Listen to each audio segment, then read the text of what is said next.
Hello and welcome to another episode of the Late Winner Show. I'm thinking that we're happy today, I guess, right? At least a little bit happy.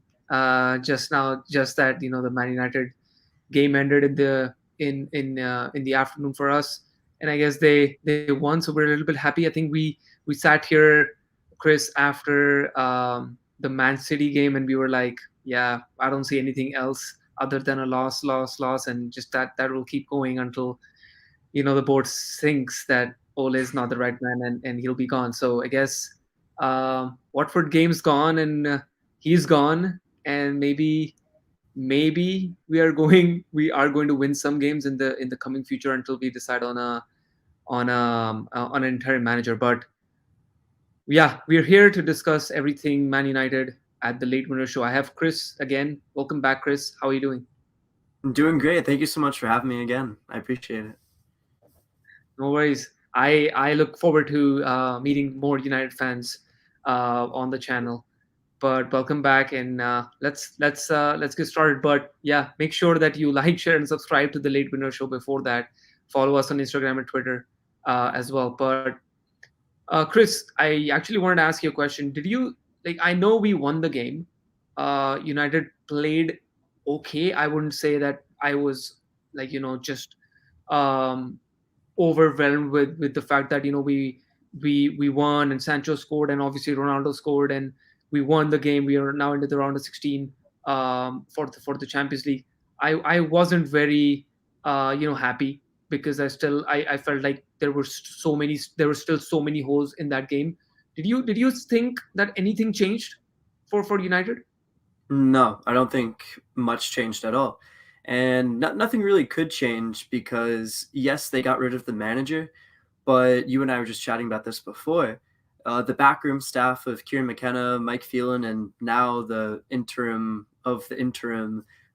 coach, Michael Carrick, he was the one running training sessions. He was the one coming up with all of the tactics and everything behind the scenes. And Ollie was just the man manager. He was just the man who selected the squad. So yeah, nothing really much could change, and it was really evident. And I think the biggest giveaway was that he started McFred again. Um, so you know that nothing was really going to change. And yeah, we can get more into like how they played Fred and McTominay, because I thought McTominay was a bit today. I think Fred had a pretty good game. I liked that he gave Donny van de Beek a chance after a huge game against Watford. He was practically the only player on the field that really performed. So I was really happy that he got the chance. I wasn't too pleased that they gave him the number 10 role. I think he should always be playing as an 8 behind Bruno Fernandes, and then someone like Nemanja Matic or Fred McTominay can play next to him. Yeah. So I was pleased with that, and I was pleased that Sancho got the start. But yeah, nothing really changed in the team's style of play, but I mean, nothing was expected to. Yeah, I think we expected, for us, like at least for United fans, that Ronaldo would score in this game. He's been scoring in every game that they've been playing. One player I wanted to mention, I think I was really really impressed with his performance was Jadon Sancho. I think he deservedly got his goal in the last minute of the game. But what did you make of his performance? And what can Carrick build from here? As we talked about, he's the interim manager, or I don't know what's going on. I still think, and we're going to talk about that later. But what do you think about what did you think about Jadon Sancho's performance? I thought Jadon Sancho was very good today. He showed shades himself of the player he was at Borussia Dortmund. And I think he's largely a confidence player. So the more games that he performs well in, the more momentum he starts to build, and the better he's just going to perform. So I think you saw it a bit against Watford. He was combining really well with Donny van de Beek. I Yeah, think they're a very good duo, and they have a lot of good chemistry there because they're two players that really like to play 1-2s, give and goes, and make overlapping runs. Just get really creative in terms of movement and quick ball possession. So I think that it really started there. And then, he started building up some more confidence as the game went on. went on down the right wing, which I think is where he should play all the time. No more of using him on the left and putting Greenwood on the right. I think he just has to be a right wing. He proved that tonight.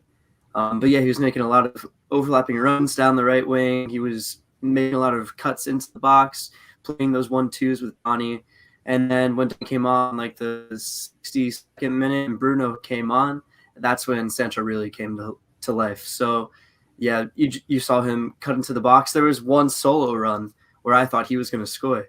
He cut into the box, beat a couple defenders, and all he had to do was just place it into the bottom left corner. But it was a good diving last-ditch save by the defender. Yeah.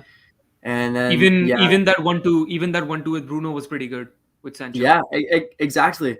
Yeah. And then you just saw Bruno when he got the ball in the middle of the box for Sancho's goal.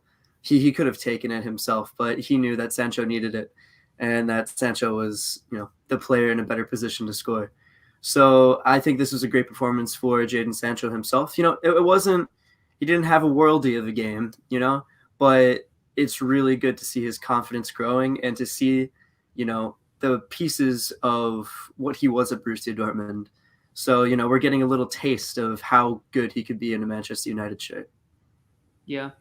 And what did you make of the formation? I feel like still, again, as you talked about, like, there was nothing. I don't think I expected any change in this game, just because Michael Carrick was the coach of that team. Ole Gunnar Solskjaer wasn't coaching the team. It was Carrick and all the other staff that was back there. They were the coach. They were the base. They were the coaching staff. We never expected anything to change in here. Still McFred at the helm. I don't think they're going anywhere other than when we see a new manager at Man United. Even if it's an interim manager or a new manager, I don't know about that, but I don't think that's going to change. And I don't know what love they have towards McFred, because I don't think they really participate in the game, or they really contribute to the game. Yeah, I agree with you. And I think Scott McTominay, like I said before, he was abysmal for the whole 90 minutes. I can't think of a time where he contributed well. Besides, there's one time in the first half, he dribbled out of the box and into the midfield and got fouled. But besides that, I can't think of a positive contribution he had on the team. Just terrible defensively, couldn't connect a pass. He's just a liability in the midfield. But Fred, he was typical Fred for, I'd say, 70 minutes of the game. Not good, but not terrible.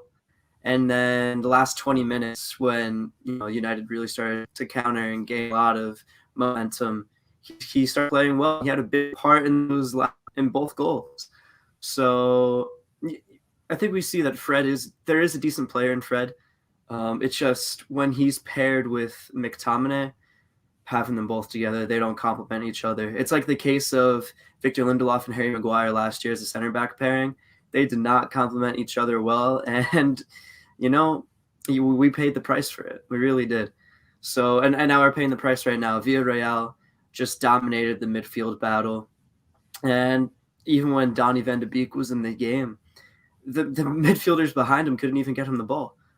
So he was kind of in the graveyard shift. It kind of seemed, seeing rarely any touches on the ball. So yeah, I don't think they're probably going to go anywhere under Michael Carrick, but Carrick's reign as interim head coach might only last until after the Chelsea game this weekend. So yeah, I guess we'll have to see. I don't want to speculate if like Mauricio Pochettino comes in, maybe in January he'll look to buy a CDM, but that's way too far ahead to focus on right now. So yeah, I'm really at a loss for words, and I've been at a loss for words for a while to see what Fred and McTominay contribute to the team. So I don't think it's going to change. Yeah. And you briefly mentioned about Donny van de Beek, playing as a number 10. Do you think that I think he played for Ajax as a number 10, and he can play as a number 10, but I don't think in this team he fits that. Again, we talked about McFred. I think his place is somewhere over there where he can actually dominate, where he can actually contribute towards the play, towards the attack. I feel like one of them needs to go away from the team, and Donny van de Beek definitely fits in over there. And I think he played over there again in the Watford game. I don't think Yeah. it's a replacement for Bruno. I think Bruno had a lot of magic to show when he came on after the 65th minute. He definitely showed that he can still produce world class passes. And that's the thing. If you go back to the Watford game, Donny didn't come in for Bruno and play as a 10. He came in for 𝗕𝗏𝗏, who was having a terrible game. Mm-hmm. And he changed the game as an 8. So I think it really does show that he can play with Bruno Fernandes. He can easily play with Bruno Fernandes, and he should play with Bruno Fernandes. And then play Fred behind them. If you want to, you could even play Nemanja Matic. I know he can't play every game. He can't play all 90 minutes. But Nemanja Matic is a great, great center defensive midfielder. And Donny van de Beek has a lot of energy. He can run around the field. He can make those tackles. And to go back to what you're saying about him at Ajax, he played as 8. He played as 6 when Frankie de Jong left to go to Barcelona. And he played as a 10. So he's proven that he could play in all these areas in the midfield. So they might as well use him because he is the best number 8 Manchester United has. It's just they have this mindset that he is only a Bruno Fernandes replacement. Right now he's kind of a Paul Pogba replacement because Pogba is out of the team. But I think even when he plays of late, especially looking at the Watford game, I mean, he's been contributing more than Paul Pogba has because Paul Pogba's been a little bit out of form. Yeah. So, I do think that we should start using him as an 8. And I think that might be something that the new manager, when they come in, changes. I really do. I'm sure we'll talk about Pochettino in a little bit, and I'll talk more about why I think it's going to change if he comes in. Yeah. And just lastly, I know like we should mention David De Gea as well. I think he produced some world-class saves. I think we would have been out in the first half itself if he wasn't there. I guess Villarreal actually had some great chances to actually take at least a 2-goal lead going into the first half. But obviously, he's definitely recovered. He's definitely found something deep inside and found his form like he was 4 or 5 years ago. He's definitely back there. And saying that he's one of the best goalkeepers around there right now is shouldn't be something that we should be carried away with. That I think he's doing some wonderful things for Man United again. Yeah, David De Gea has really found his form again this season. He has been absolutely superb, and a lot of people will say that Cristiano Ronaldo is the reason that United is, getting away with some close wins, some sketchy wins, and they'll be right because he's the one scoring those last-minute winners in games where we didn't dominate and we shouldn't have won. But David De Gea is really the reason that we've been a part of any of these games. Like the game could have been over halfway through the first half today. Yes, and for sure. The game against Watford, I mean, it was over quite early. But he made 2 huge saves on penalties. He's just been absolutely phenomenal. Phenomenal. Sorry. Yeah, phenomenal. Sorry. It's late here. It's past midnight. But no, he's been superb for Manchester United. Not going to say he's the best goalkeeper in the world. He was certainly in the conversation a couple of years ago, but he's certainly regained his past form. And I'm just really happy to see that we don't really have this goalkeeper debate because it was kind of toxic last year. Dean Henderson deserves a start, and then no, David De Gea deserves a start, and then it got into like debates on Twitter like now. Like, no. I'm really happy that David De Gea found his form, kind of put a that battle to bed. Yeah. And I'm happy that we're qualified for the round of 16, even though a lot of people might say that you really don't deserve to be, don't deserve to be in the round of 16. But I'm happy that Ronaldo is not going to play in the Europa League, which I'm okay with at the moment. And even if we get knocked out in the round of 16, it's totally fine. I think I'm just happy that he's not going to play in the Europa League. Talking a little bit about the managers. I think I read a rumor today that United board were actually in contact with Valverde, which was the ex Barca boss.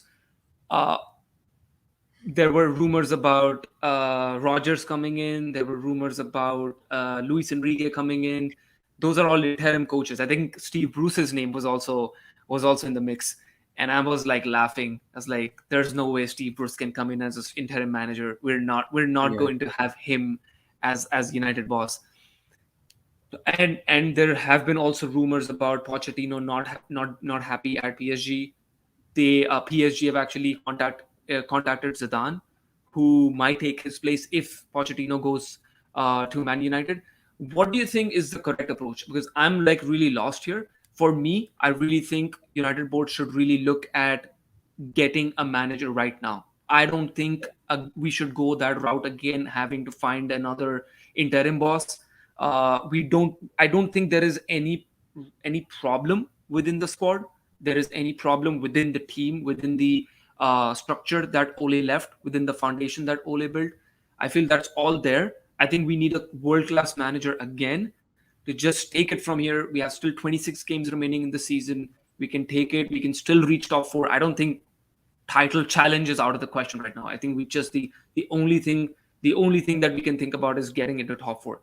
I don't know if we leave it again late. We finish sixth, seventh, eighth. I don't know where, and then there might be problems getting Pochettino, getting Eric Ten Hag. I don't know. That might be a possibility that we might not get them because they're like, yeah, you guys are not playing in the Champions League. I don't want to coach them. So it might just be that situation. I feel like right now is the time, and we are Manchester United. We can get a world class manager at this time. Yeah, absolutely, and I agree with the approach that you also agree with, that United should just look to get a coach right now. Not this whole Michael Carrick's the interim, and then after Chelsea we'll get another interim until the summer, and then we'll sign Eric Ten Hag. I mean, realistically, if we could get Eric Ten Hag right now, that's what I would want to do. But I know that's not feasible. He wants to stay at Ajax, and Ajax are, performing incredibly this season. So I completely understand why he wants to stay there and, complete that project.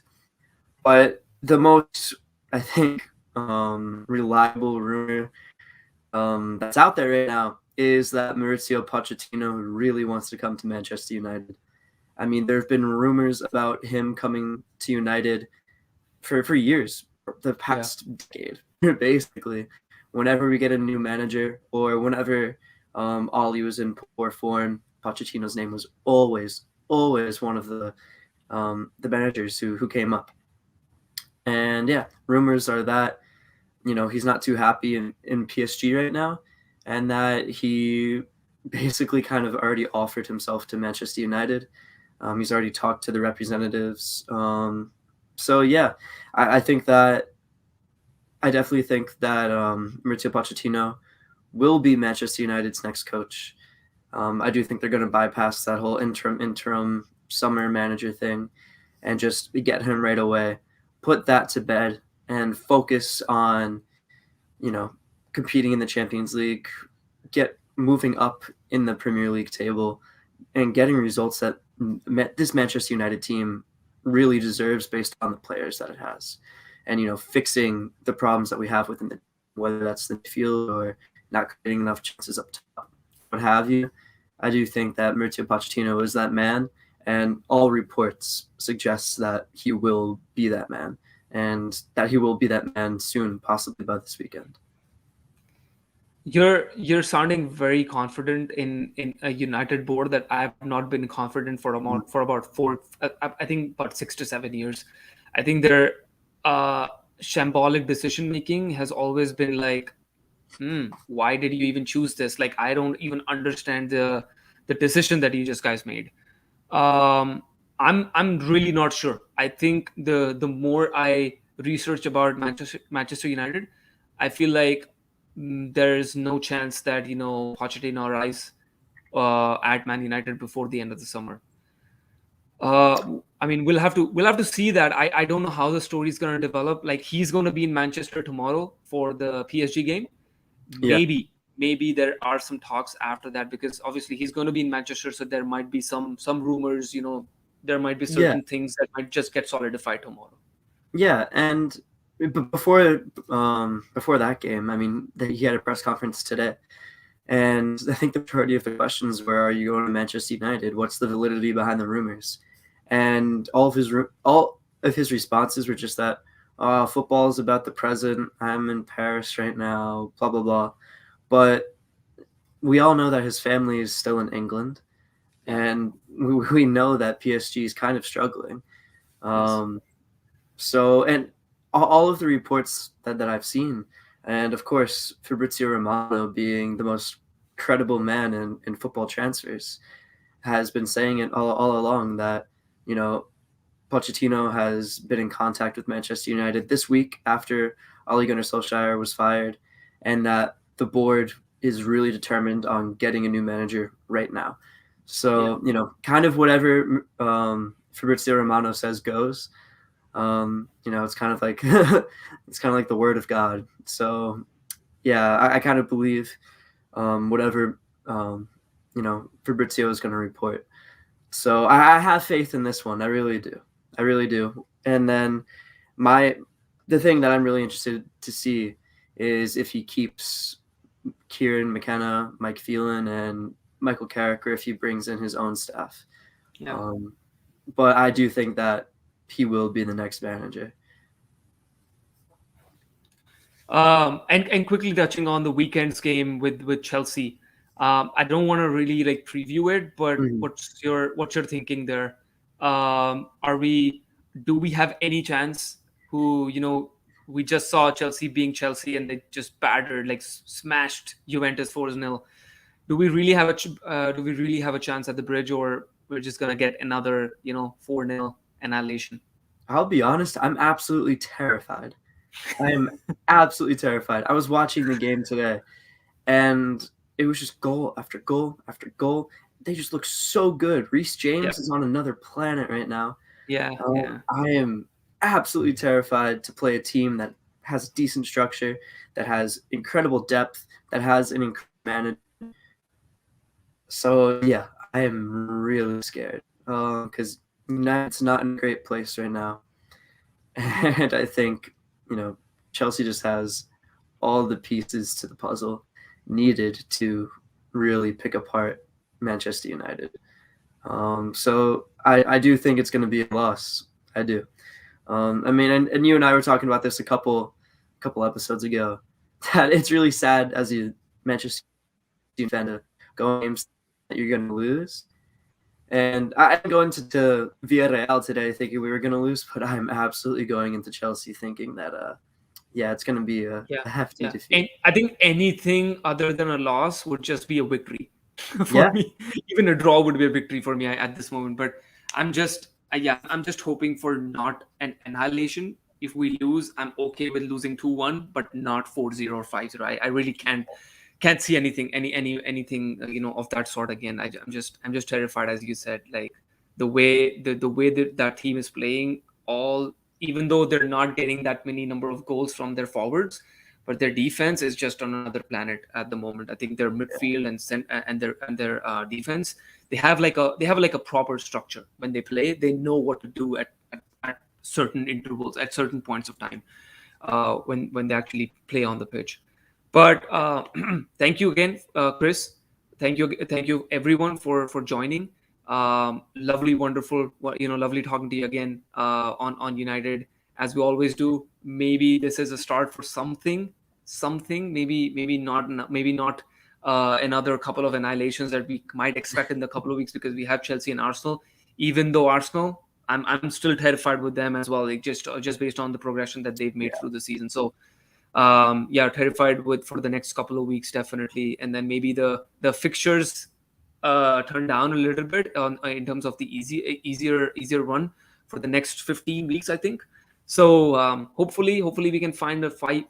Hopefully we can find a manager first. Hopefully we can then find some form, and then some run on those game weeks. But Before we do log off, make sure that you like, share, and subscribe to the Late Winner Show. Follow us, give us a follow on Instagram and Twitter as well.